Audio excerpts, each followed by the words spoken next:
শক্তিশালী একজন নবী ছিল। উনি মালাকুল মাউতকে বলেছিলেন, মালাকুল মাউত, আমার মৃত্যুর সামান্য কিছু আগে আমারে বইলো, আমার একটা কাজ আছে। মালাকুল মাউত মৃত্যুর কিছু সময় আগে এসে বলল, সুলাইমান সময় শেষ, অল্প কিছু সময় বাকি, কি করবেন করেন। সাইয়েদনা সুলাইমান জিনদেরকে ডাকলো, ও জিনেরা, বিশাল একটা প্রজেক্ট আছে, প্রজেক্টে কাজ শুরু করো। আর কিছুদিনকে বলল চারদিকে গ্লাস ফিটিং করা একটা রুম বানাও। সাইয়েদনা সুলাইমান আলাইহিস সালাম গ্লাস ফিটিং করা রুমের ভেতরে ঢুকলেন। এই রুমে ঢোকার দরজা নাই, হাতে একটা লাঠি নিলেন, লাঠির মধ্যে ভর করে দাঁড়িয়ে রইলেন আর জিনদের দিকে তাকিয়ে রইলেন। জিনেরা এত বদমাশ ছিল, সাইয়েদনা সুলাইমান দাঁড়িয়ে না থাকলে কাজ করতো না, দাঁড়ায় না থাকলে আজও লোকজন কাজ করতে চায় না, ঠিক কিনা?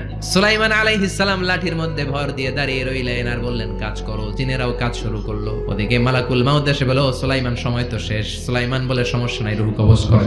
মালাকুল মাউত ওইভাবে লাঠিতে ভর দেওয়া অবস্থায়, দাঁড়ানো অবস্থায় সাইয়েদনা সুলাইমান আলাইহিস সালামের রূহ কবজ করে নিলেন। উনি এমন ভাবে দাঁড়িয়েছেন, রূহ চলে গেল, লাশ হয়ে দাঁড়িয়ে রইলেন। লাঠির মধ্যে দাঁড়িয়ে আছেন, জমিনের মধ্যে লুটিয়ে পড়ে নাই। সুবহানাল্লাহ।